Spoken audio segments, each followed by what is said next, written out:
Hello everyone, welcome back. I hope all of you are doing well. हमने अपनी last lecture में discuss किया था प्रोकैरियोटिक सेल्स के बारे में. आज हम उसी डिस्कशन को कंटिन्यू रखेंगे और हम प्रोकैरियोटिक सेल्स के और कुछ स्ट्रक्चर्स के बारे में पढ़ेंगे, जैसे कि सेल एनवेलप और उसकी कुछ मॉडिफिकेशंस के बारे में, डिफरेंट शेप्स ऑफ बैक्टीरिया और 70S राइबोसोम को हम डिस्कस करेंगे. सबसे पहले हम एक ब्रीफ ओवरव्यू ले लेते हैं, मतलब अपना क्विक एक बार रिवाइज कर लेते हैं कि प्रोकैरियोटिक सेल्स के बेसिक फीचर्स क्या होते हैं, कौन कौन से उनके कैरेक्टरिस्टिक्स होते हैं. तो यहाँ पे लिखा है कि जो ऑर्गेनाइजेशन है प्रोकैरियोटिक सेल्स का, जितने भी प्रोकैरियोटिक सेल्स हैं, जैसे हमने एग्जांपल्स पढ़े थे बैक्टीरिया का, पीपीएलओ और माइकोप्लाज्मा, ब्लू ग्रीन एल्गे, और जितने भी प्रोकैरियोटिक सेल्स हैं उनका जो बेसिक स्ट्रक्चर होता है वो सिमिलर होता है, मतलब वो फंडामेंटली सिमिलर होते हैं, लेकिन उनकी शेप्स के अंदर बहुत ज़्यादा वेरिएशन मिलता है.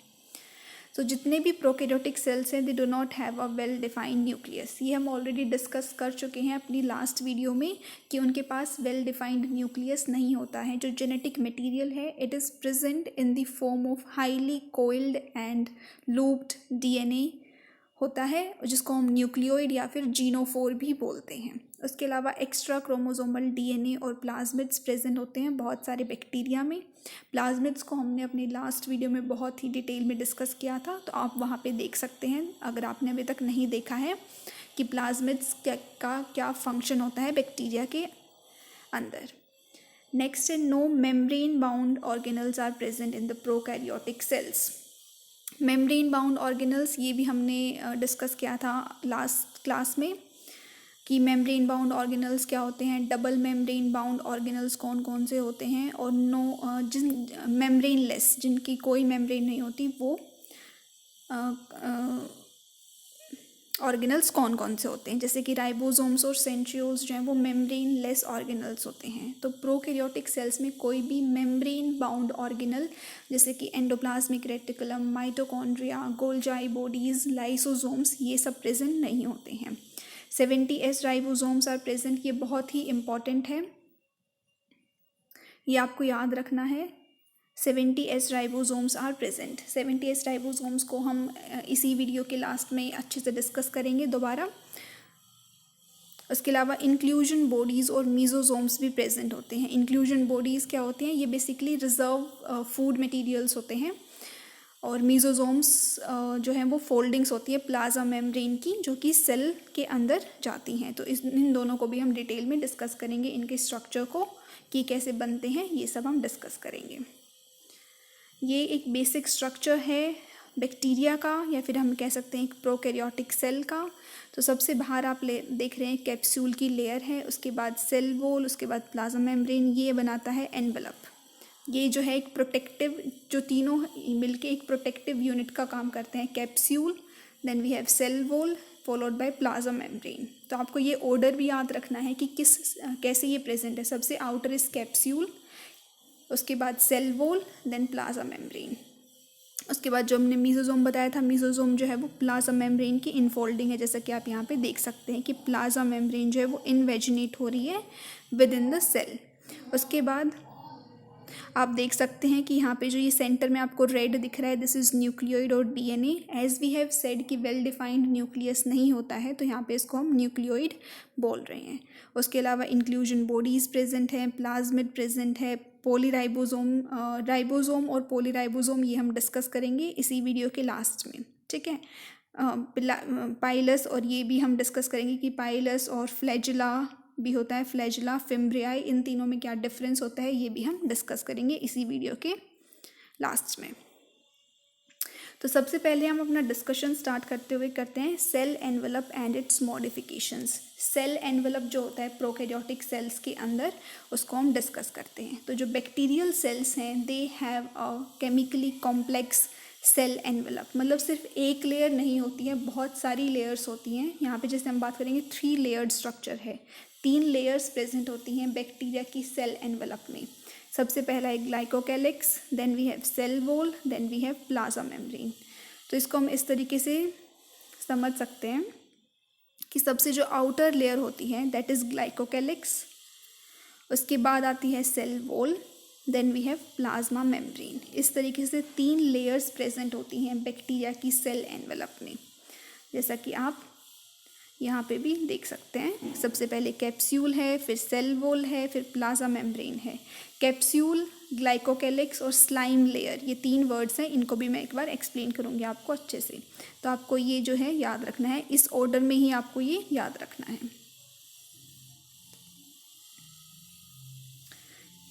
Glycocalyx followed by cell wall and then we have plasma membrane and they act together as a single protective unit. Basically इनका जो काम होता है वो बैक्टीरिया को प्रोटेक्शन प्रोवाइड करते हैं अगेंस्ट एनी अदर वायरस या फिर डेसिकेशन से, इन सब चीज़ों से उसको प्रोटेक्शन प्रोवाइड करते हैं। यहाँ पे भी आप देख सकते हैं कि सबसे पहले कैप्सूल और स्लाइम लेयर प्रेजेंट है, ये वाली जो लेयर आपको दिख रही है। उसके बाद है हमारे पास cell wall and then we have the plasma membrane. तो ये जो 3 हैं ये तीनों मिलके बनाते हैं सेल एनवेलप। उसके अलावा यहाँ पे राइबोसोम्स प्रेजेंट हैं, प्लाज्मिड डीएनए प्रेजेंट है, न्यूक्लियोइड प्रेजेंट है जो कि क्रोमोसोम को रिप्रेजेंट करता है। Then we have prokaryotic flagellum, food granules को हम इंक्लूजन बॉडीज भी बोल सकते हैं।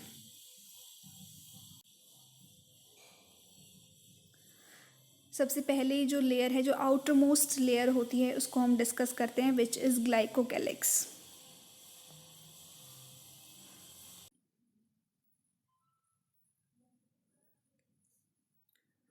तो यहाँ पे हमने ये पढ़ लिया है कि ग्लाइकोकैलिक्स, सेल वॉल और प्लाज्मा मेम्ब्रेन, ये 3 लेयर्स प्रेजेंट होती हैं। अब हम इनको 1 बाय 1 डिस्कस करते हैं। यहाँ पे भी मैंने आपको ये बता दिया था कि कैप्सूल और स्लाइम लेयर, जिसको हम ग्लाइकोकैलिक्स भी बोल सकते हैं, वो लेयर प्रेजेंट होती है which is followed by cell wall and then plasma membrane. इस स्ट्रक्चर को हम बहुत बार डिस्कस कर चुके हैं कि प्रोकैरियोट्स के अंदर कौन कौन से जो है स्ट्रक्चर्स प्रेजेंट होते हैं। अब हम डिस्कस करते हैं ग्लाइकोकैलिक्स। ग्लाइकोकैलिक्स जो है वो आउटर मोस्ट कोटिंग है बैक्टीरियल सेल्स की, जो कि पॉलीसेकेराइड्स के अंदर रिच होती है। पॉलीसेकेराइड्स क्या होते हैं? They are made up of, poly means many and saccharides means sugar. तो बहुत सारी शुगर यूनिट्स जब आपस में जुड़ जाती हैं तो वो पॉलीसेकेराइड्स बनाती हैं। पॉलीसेकेराइड्स को हम डिटेल में डिस्कस करेंगे जब हम बायोमोलिक्यूल्स चैप्टर को डिस्कस करेंगे, जो कि इसी यूनिट का नेक्स्ट चैप्टर है। ठीक है। ग्लाइकोकैलिक्स जो है वो कंपोजिशन में और थिकनेस में बहुत वेरी करती है। डिफरेंट बैक्टीरिया के अंदर जो उसकी थिकनेस है कि कितना थिक जो है ये लेयर है वो वेरी करता है। कहीं कहीं पे ये बिल्कुल एक लूज़ शीथ की फॉर्म में प्रेजेंट होती है, वहाँ पे हम इसको स्लाइम लेयर बोलते हैं। कहीं कहीं पे ये थिक एंड टफ होती है, वहाँ पे हम इसको कैप्सूल बोलते हैं। तो ग्लाइकोकैलिक्स की ही 2 फॉर्म है, one is slime layer and second is capsule. तो आपको ये यहाँ पे कंफ्यूज नहीं होना कि ग्लाइकोकैलिक्स क्या है, स्लाइम लेयर क्या है और कैप्सूल क्या है। तो बेसिकली ग्लाइकोकैलिक्स जो है अगर वो लूज शीट की फॉर्म में प्रेजेंट है तो उसको हम स्लाइम लेयर बोलेंगे। अगर वो थिक एंड टफ है, मतलब थोड़ा सा मोटी है, तो उसको बोलेंगे हम कैप्सूल। ठीक है। तो ग्लाइकोकैलिक्स को ही हमने 2 उसमें डिवाइड कर दिया है, slime layer and capsule, based on how thick they are. ठीक है। उसके बाद हम बात करते हैं फंक्शंस की कि ग्लाइकोकैलिक्स का क्या फंक्शन होता है। Glycocalyx they protect the cell from desiccation and harmful toxins. Desiccation मतलब उसको बर्स्टिंग से, या फिर अगर बाहर जो है कंडीशंस फेवरेबल नहीं है आउटसाइड एनवायरनमेंट में, तो बैक्टीरियल सेल्स को वो प्रोटेक्शन प्रोवाइड करते हैं। They prevent the attachment of viruses. Viruses जो हैं वो बैक्टीरिया के ऊपर अटैच करते हैं और उसके बाद जो अपना जेनेटिक मटीरियल है वो बैक्टीरिया के अंदर इंजेक्ट कर देते हैं। तो ग्लाइकोकैलिक्स जो लेयर है वो प्रिवेंट करती है अटैचमेंट ऑफ वायरसेस को। एक बार मैं आपको बता देती हूँ कि ग्लाइकोकैलिक्स जो लेयर है अगर वो थिन प्रेजेंट है और एक लूज शीट की फॉर्म में प्रेजेंट है तो उसको हम बोलते हैं स्लाइम लेयर। लेकिन जो ग्लाइकोकैलिक्स लेयर है अगर वो थिक है और टफ है, बहुत हार्ड मटेरियल से बनी हुई है, तो उसको हम बोलते हैं कैप्सूल। तो आपको याद रखना है कि ग्लाइकोकैलिक्स को ही स्लाइम लेयर और कैप्सूल 2 लेयर्स में हमने बांटा हुआ है, depending upon how thick they are, whether they are present in the form of loose sheet और whether they are present in the form of a hard material. Next we come to cell wall. जो second layer है वो है हमारे पास cell wall. Cell wall जो है वो डिटरमाइन करती है shape of the cell. Cell wall determines the shape of the cell and it provides strong structural support to prevent bacterium from bursting और कोलैप्सिंग। सेल वॉल जो है वो बहुत मतलब एक तरीके का रिजिड स्ट्रक्चर होता है जो शेप भी प्रोवाइड करता है और उसको स्ट्रक्चरल सपोर्ट भी प्रोवाइड करता है। अब हम डिस्कस करते हैं कि जो सेल वॉल है वो उसका कॉम्पोजिशन क्या है। So they are composed of peptidoglycan. Peptido refers to peptide and glycan refers to sugar, which means that they are composed of peptide means proteins and sugar। जो शुगर प्रेजेंट होती हैं cell wall of bacteria के अंदर, ये बहुत ही important है, ये आपको याद रखना है कि कौन सी ऐसी दो शुगर्स हैं जो प्रेजेंट होती हैं सेल वॉल ऑफ बैक्टीरिया के अंदर। First is NAG and second is NAM. N acetyl glucosamine and N acetyl muramic acid, ये जो है एक डाइसेक्राइड बनाते हैं। Di means two and saccharide means sugar. So ये जो दोनों हैं वो शुगर्स हैं, N acetyl glucosamine, N acetyl muramic acid. इनको हम डिस्कस करेंगे बायोमोलिक्यूल्स चैप्टर में जब हम इसको पढ़ेंगे। एक बार मैं आपको बता देती हूँ कि किस तरीके से ये स्ट्रक्चर बनता है। तो हमें पता है कि जो बैक्टीरिया की जो सेल वॉल है वो पेप्टिडोग्लाइकेंस से बनी हुई है। पेप्टिडोग्लाइकेंस मतलब उसके अंदर एक कंपोनेंट जो है वो हमारे पास पेप्टाइड है और जो दूसरा कंपोनेंट है वो शुगर है। पेप्टाइड्स मतलब बहुत सारे जो अमाइनो एसिड्स हैं वो आपस में ऐसे जुड़े हुए हैं to form a peptide. Amino acids क्या होते हैं इसको भी हम डिस्कस करेंगे जब हम बायोमोलिक्यूल्स चैप्टर को पढ़ेंगे। सो हमने पेप्टाइड्स देख लिया कि पेप्टाइड्स जो हैं वो ऐसे अमाइनो एसिड्स जब एक दूसरे के साथ अटैच होते हैं तो वो एक पेप्टाइड बनाते हैं। इसके बाद हम यहाँ पे शुगर्स की बात की थी कि कौन सी दो शुगर्स प्रेजेंट होती हैं। तो यहाँ पे हमने देखा कि एक होती है NAG N acetyl glucosamine और दूसरी होती है NAM N acetyl muramic acid. अब ये किस तरीके से अटैच होते हैं, सपोज ये स्ट्रक्चर हम मान लेते हैं कि नैग का है और ये स्ट्रक्चर हम मान लेते हैं कि नैम का है। तो इस तरीके से पहले ये दोनों आपस में अटैच होंगे, इसको हम बोलते हैं एक डाइसेक्राइड।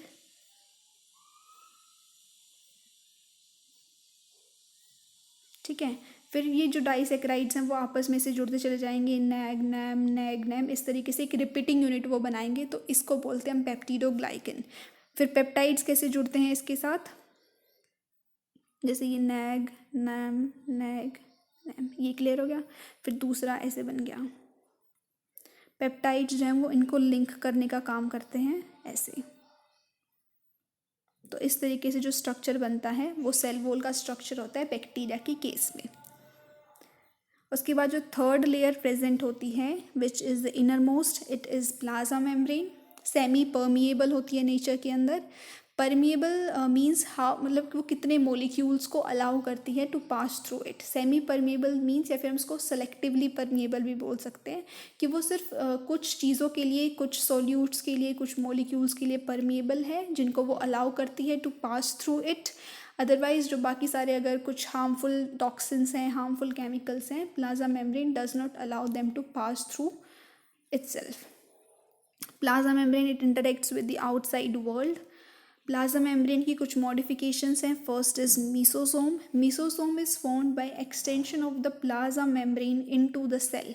सपोज ये प्लाज्मा मेम्ब्रेन है, जब ये ऐसे इनवर्ड एक्सटेंशन होता है जब इसका साइटोप्लाज्म की तरफ या फिर सेल के इनसाइड की तरफ, तो इसको हम बोलते हैं मीसोसोम। मीसोसोम का स्ट्रक्चर मैं आपको नेक्स्ट स्लाइड में दिखाऊंगी। जो एक्सटेंशंस हैं वो ट्यूब्यूल्स की फॉर्म में हो सकते हैं, मतलब एक ट्यूब लाइक स्ट्रक्चर हो सकता है ऐसा। वेसिकल्स की फॉर्म में वेसिकल इस तरीके से हो सकता है। लेमिले की फॉर्म में हो सकता है, लेमिला मतलब ऐसे बहुत सारे उसके अंदर प्रोट्रूजन्स हैं तो उसको हम लेमिला बोलते हैं। तो ये हो गया प्लाज्मा मेम्ब्रेन का एक मॉडिफिकेशन जिसको हम बोल रहे हैं मीसोसोम। दूसरा जो है साइनोबैक्टीरिया के अंदर क्रोमेटोफोर्स प्रेजेंट होते हैं। क्रोमेटोफोर्स भी एक्सटेंशंस होते हैं प्लाज्मा मेम्ब्रेन के, जो कि साइनोबैक्टीरिया ब्लू ग्रीन एल्गी के अंदर प्रेजेंट होते हैं, विच कंटेन पिगमेंट्स इसके अंदर प्रेजेंट होते हैं। इन दोनों का स्ट्रक्चर मैं आपको दिखा देती हूँ। सबसे पहले हम मीसोसोम देख लेते हैं। मीसोसोम्स क्या होते हैं? मीसोसोम्स जो हैं आप देख रहे हैं यहाँ पे, सबसे ये बाहर सेल वॉल है, उसके बाद आप देख रहे हैं कि सेल वॉल है, फिर आप देख रहे हैं कि प्लाज्मा मेम्ब्रेन है, और प्लाज्मा मेम्ब्रेन का ही कॉन्टिन्यूएशन प्लाज्मा मेम्ब्रेन ही जो है वो कंटिन्यू हो रही है विद इन द सेल। ये जो है इंटीरियर है सेल का, ठीक है, इंटीरियर ऑफ द सेल। तो ये जो प्लाज्मा मेम्ब्रेन है ये अंदर इनफोल्ड हो रही है, ठीक है। तो इसी को हम बोल रहे हैं मीसोसोम।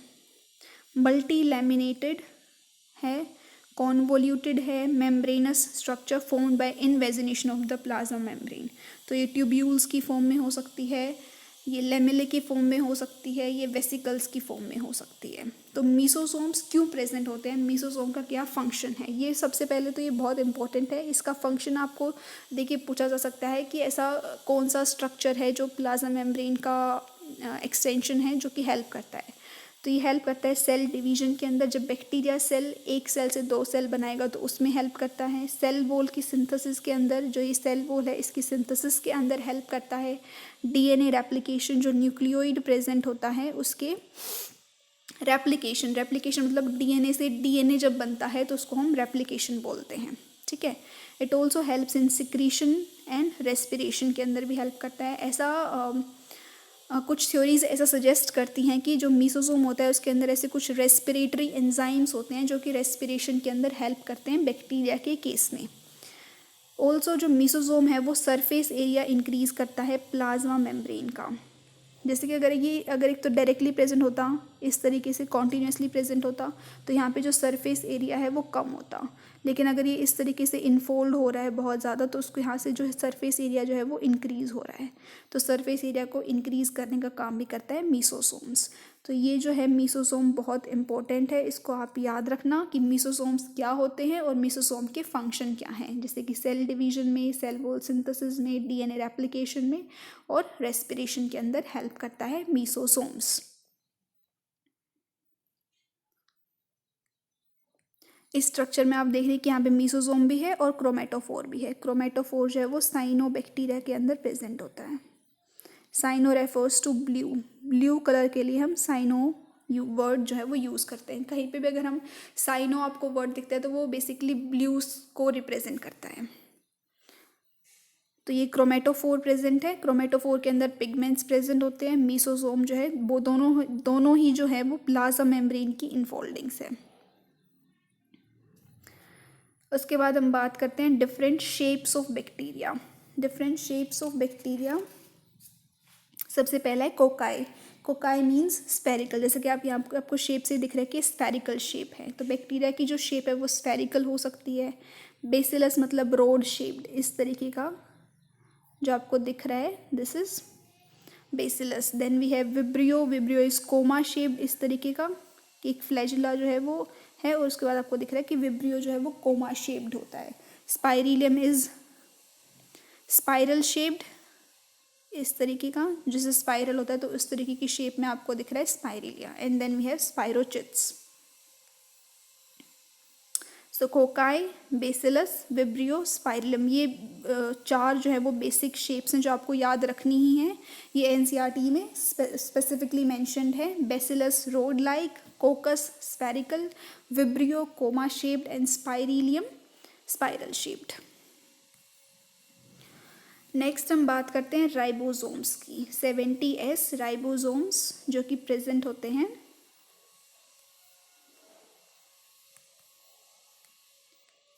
प्रोकैरियोटिक सेल्स में।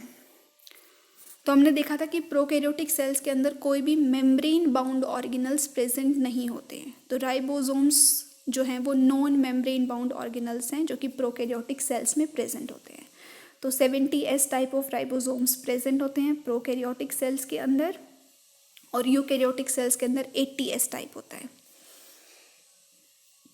जो 70S ribosome it is made up of 2 sub units 50S and 30S। जैसे कि आप देख रहे हैं ये जो स्मॉल सब यूनिट है इसको हम बोल रहे हैं 30S, ये लार्ज सब यूनिट है इसको हम बोल रहे हैं 50S, और ये दोनों मिलके कॉम्प्लेक्स बना रहे हैं विच इज़ 70S राइबोसोम।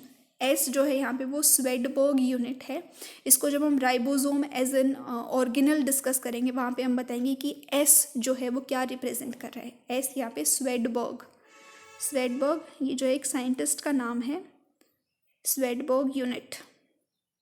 कैसे ये क्या ये रिप्रेजेंट करता है उसको हम डिस्कस करेंगे जब हम राइबोसोम्स को एक सेपरेट वीडियो के अंदर डिस्कस करेंगे।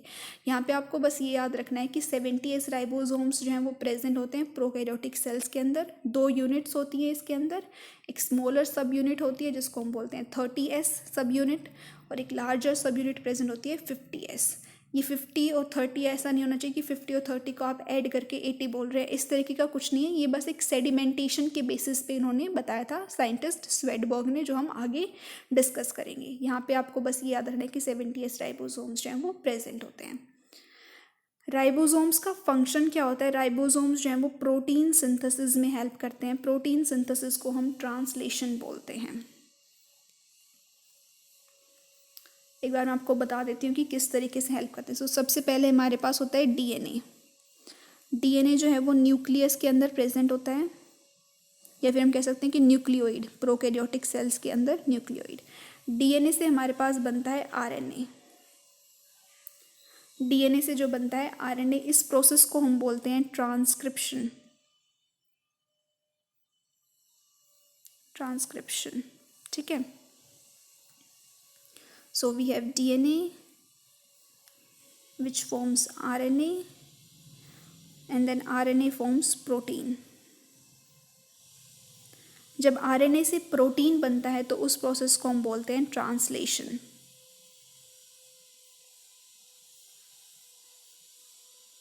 ठीक है। सो DNA, RNA and then we have protein. और जब डीएनए से डीएनए वापस बनता है तो उसको हम बोलते हैं रेप्लिकेशन। तो ये 3 वर्ड्स है, रेप्लिकेशन, डीएनए से डीएनए बनना इज रेप्लिकेशन, रेप्लिकेट होना मतलब अपने जैसी ही दूसरी कॉपी बनाना। डीएनए से आरएनए जब बनता है तो उसको हम बोलते हैं ट्रांसक्रिप्शन, और आरएनए से जब प्रोटीन बनता है तो उसको हम बोलते हैं ट्रांसलेशन। सो आरएनए कुछ इस तरीके का अगर स्ट्रक्चर है तो ये राइबोसोम जो है वो आरएनए के ऊपर इस तरीके से अटैच हो जाते हैं और फिर वो प्रोटीन सिंथेसिस जो है वो कैरी आउट करते हैं। तो ये इसकी लार्जर सब यूनिट होती है, ये स्मॉलर सब यूनिट होती है। ठीक है। नेक्स्ट हम बात करते हैं पोलीराइबोसोम। पोलीराइबोसोम जो है वो वर्ड आपकी एनसीईआरटी में गिवन है, तो इसको हम डिस्कस करते हैं कि पोलीराइबोसोम क्या होता है। सो मैंने आपको पहले बताया था कि पोली का क्या मीनिंग होता है। Poly means many, poly means many and ribosomes मतलब मैनी राइबोसोम्स, बहुत सारे राइबोसोम्स। जब बहुत सारे ribosomes attach to a single messenger RNA, mRNA stands for messenger RNA, जो कि एक मैसेज लेके आया है ताकि हम उससे प्रोटीन्स बना सकें। जैसे कि आप देख रहे हैं जो ये ब्लू लाइन जो आप देख रहे हैं, this is our messenger RNA. ठीक है। मैसेंजर आरएनए एक सिंगल एमआरएनए है ये, और इसके ऊपर बहुत सारे राइबोसोम्स जो हैं वो अटैच्ड है, जैसे कि आप देख रहे हैं यहाँ पे। ठीक है। ये जो है इसकी जो लाइट ग्रीन में आपको दिख रहा है ये इसकी स्मॉलर सब यूनिट है, सॉरी लार्जर सब यूनिट है, और जो ये वाली यूनिट है दिस इज स्मॉलर सब यूनिट। तो जब बहुत सारे राइबोसोम्स एक सिंगल मैसेंजर आरएनए के ऊपर अटैच्ड हैं तो उसको हम बोलते हैं पोलीराइबोसोम या पोलीसोम। पोलीराइबोसोम या फिर पोलीसोम। और ये बहुत ही इंपॉर्टेंट है, ये आपसे पूछा जा सकता है पेपर के अंदर, तो आप इसको याद रखना कि पोलीराइबोसोम क्या होता है या फिर पोलीसोम हम किसको बोलते हैं। जब बहुत सारे राइबोसोम्स अटैच्ड है एक सिंगल मैसेंजर आरएनए के ऊपर। मैसेंजर आरएनए क्या होता है? मैसेंजर आरएनए होता है, आरएनए जो है वो 3 टाइप का होता है बेसिकली हमारे सेल्स के अंदर, messenger RNA, transfer RNA and ribosomal RNA. इसको हम डिस्कस करेंगे बायोमोलिक्यूल्स चैप्टर के अंदर कि मैसेंजर आरएनए का क्या फंक्शन होता है, ट्रांसफ़र आरएनए का क्या फंक्शन होता है। तो यहाँ पे बस आपको ये याद रखना है कि मैसेंजर मतलब वो कुछ मैसेज लेके आया है, message in the form of nucleotides की फॉर्म में है वो आरएनए प्रेजेंट है जो कि प्रोटीन्स बनाएगा, मतलब वो एक मैसेज लेके आया है ताकि हम प्रोटीन्स बना सकें। तो यहाँ पे आप बस इतना ही समझ लें, बायोमोलिक्यूल्स चैप्टर के अंदर हम इसको डिटेल में डिस्कस करेंगे। इसके बाद हम बात करते हैं इंक्लूजन बॉडीज़ की। इंक्लूजन बॉडीज़ जो हैं वो रिजर्व मटेरियल्स को कंटेन करती हैं। रिजर्व मतलब बचा के रखना कुछ चीज़ों को, किसी चीज़ को रिजर्व्ड रखना ताकि वो फ्यूचर में काम आ सके इन केस ऑफ अगर बाहर जो इन्वायरमेंटल कंडीशंस हैं अगर वो सूटेबल नहीं हैं, सपोज़ फूड अवेलेबल नहीं है, वाटर अवेलेबल नहीं है, इस तरीके से तो जो सेल्स होते हैं वो अपने अंदर कुछ रिजर्व मटेरियल्स रखते हैं ताकि जब अनफेवरेबल कंडीशंस बाहर के इन्वायरमेंट में हो तो वो अपने आप को प्रोटेक्ट कर सके। साइटोप्लाज्म के अंदर प्रेजेंट होती है, not bound by any membrane system, कोई भी मेम्ब्रेन जो है उनकी नहीं होती है। तो इंक्लूजन बॉडीज जो है वो बेसिकली रिजर्व मटेरियल्स को स्टोर करती है। एग्जाम्पल क्या हो सकते हैं इंक्लूजन बॉडीज़ के? फोस्फेट ग्रैन्यूल्स जो फोस्फेट को स्टोर करते हैं, साइनोफाइसिन जो कार्बन और नाइट्रोजन को स्टोर करते हैं, then we have glycogen granules. Glycogen जो है वो एक रिजर्व्ड फूड मटेरियल की तरह काम करता है जो आगे जाके एनर्जी प्रोवाइड करेगा। ग्लाइकोजन जो है वो एक पॉलीमर है ग्लूकोज का, और ग्लूकोज हमें पता है कि हमें एनर्जी प्रोवाइड करता है। सिमिलरली वो बैक्टीरिया को भी और सभी सेल्स के लिए ग्लूकोज जो है वो एक एनर्जी सोर्स का काम करता है, और ग्लूकोज का जो एक पॉलीमर है वो है ग्लाइकोजन। तो ग्लाइकोजन ग्रैन्यूल्स जो हैं वो बेसिकली एनर्जी सोर्स का काम करेंगे। गैस वैक्यूल्स प्रेजेंट होते हैं ब्लू ग्रीन एल्गे के अंदर, या फिर purple and green photosynthetic bacteria के अंदर भी गैस वैक्यूल्स प्रेजेंट होते हैं। ये जो गैस वैक्यूल्स हैं वो बेसिकली बायोन्सी प्रोवाइड करते हैं जो बैक्टीरिया को फ्लोट करने में हेल्प करते हैं। फिर हम बात करते हैं मोटिलिटी इन बैक्टीरिया के अंदर। मोटिलिटी मीन्स मूवमेंट, कि बैक्टीरिया जो है वो लोकोमोशन किस तरीके से कर रहा है, वेदर वो मोटाइल है या नहीं है, तो उसको हम बोलते हैं मोटिलिटी। जो बैक्टीरियल सेल्स हैं वो मोटाइल भी हो सकते हैं और वो नॉन मोटाइल भी हो सकते हैं, मतलब वो मूवमेंट शो कर भी सकते हैं और नहीं भी कर सकते हैं। अगर वो मोटिलिटी शो कर रहे हैं तो उसका जो रीज़न है it is because of the presence of flagella. Flagella जो है वो लोकोमोशन के अंदर या फिर उसको मोटिलिटी प्रोवाइड करने में हेल्प करता है। फ्लैजिला क्या होता है? एक थिन फिलामेंटस एक्सटेंशन है from the cell wall. Cell wall का एक थिन, इस तरीके का थिन फिलामेंटस एक्सटेंशन होता है फ्लैजिला। फ्लैजिला यहाँ पे आप देख सकते हैं, जैसे ये जो स्ट्रक्चर आपको दिख रहा है ये जो है वो फ्लैजिला है, और ये एक्सटेंशन है किसका? सेल वॉल का।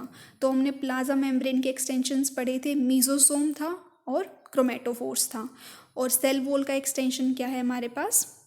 फ्लैजिला। तो यहाँ पे आपको कंफ्यूज नहीं होना है कि फ्लैजिला जो है वो किसका एक्सटेंशन है? सेल वॉल का एक्सटेंशन है, और जो मीजोसोम है वो प्लाज्मा मेम्ब्रेन का एक्सटेंशन है। Flagella consist of basically 3 parts. Filament होता है, then we have a hook and then basal body. Flagella के स्ट्रक्चर को भी हम डिस्कस करेंगे डिटेल में जब हम साइटोस्केलेटन पढ़ेंगे। इसी चैप्टर के अंदर साइटोस्केलेटन को जब हम डिस्कस करेंगे तो वहाँ पे हम फ्लैजिला के स्ट्रक्चर को भी डिस्कस करेंगे। देन वी हैव पिलाई एंड फिम्ब्रियाई। इनका क्या रोल होता है? ये भी जो है वो सरफेस स्ट्रक्चर्स होते हैं, जैसे कि हमने देखा कि जो फ्लैजिला है वो भी एक सरफेस स्ट्रक्चर है, बट इनका कोई रोल नहीं होता है मोटिलिटी के अंदर, इनका कोई रोल नहीं होता है, ये लोकोमोशन के अंदर हेल्प नहीं करते। जो पिलाई हैं वो elongated tubular structures made up of a special protein. Elongated और ट्यूब लाइक स्ट्रक्चर्स होते हैं। फिम्ब्रियाई जो है वो small bristle like fibres sprouting out of the cell. Pili जो है एक होता है sex pili which helps in conjugation in bacteria. Conjugation जो वो एक मेथड है रेप्लिकेशन का, डिवाइड करने का बैक्टीरिया के अंदर। तो सेक्स पिलाई जो प्रेजेंट होती हैं वो 2 बैक्टीरिया को अटैचमेंट के अंदर हेल्प करती हैं, जिसके थ्रू वो अपने जेनेटिक मटेरियल को भी ट्रांसफ़र कर सकते हैं। इन दोनों का क्या रोल होता है? They help in attachment of bacteria to rocks in streams and also to the host tissues. जब बैक्टीरिया किसी भी होस्ट के अंदर एंटर करता है तो उसके टिश्यूज़ में अटैचमेंट प्रोवाइड करने का काम करते हैं पिलाई एंड फिम्ब्रियाई। और जब बैक्टीरिया जो है रॉक्स इन स्ट्रीम्स, अगर बैक्टीरिया वाटर के अंदर प्रेजेंट है तो स्ट्रीम्स में जब वो कुछ जहाँ पे रॉक्स मिलती हैं तो उसके वहाँ पर अटैच करने में भी हेल्प करता है पिलाई एंड फिम्ब्रियाई। इनके स्ट्रक्चर्स आप देख ले एक बार दोबारा।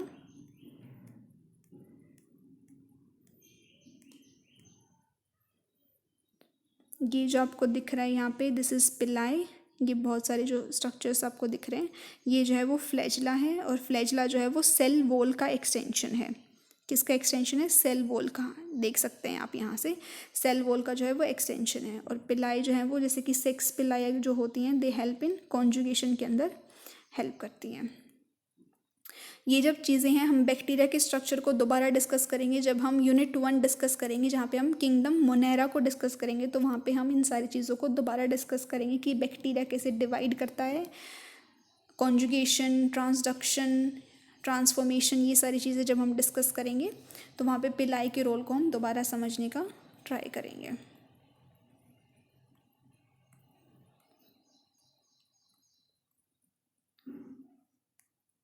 सो ये पिलाई, फिम्ब्रियाई और फ्लैजिला का हो गया। उसके बाद है एक क्वेश्चन कि आपको एक स्टेटमेंट चूज़ करना है जो राइबोसोम के लिए करेक्ट नहीं है।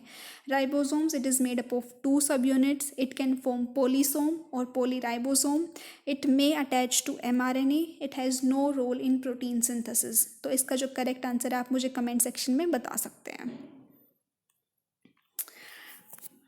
अगर आपको मेरे पढ़ाने का तरीका पसंद आ रहा है तो प्लीज़ आप अपने फ्रेंड्स के साथ जो 11th क्लास में पढ़ते हैं उनके साथ शेयर करें, मुझे सपोर्ट करें। और अगर आप कुछ भी सजेस्ट करना चाहते हैं कि मैं अपनी टीचिंग मेथड में कुछ चेंजेस लेके आऊँ, किस तरीके से मैं इम्प्रूवमेंट कर सकती हूँ, तो आप मुझे वो सजेशंस भी बता सकते हैं।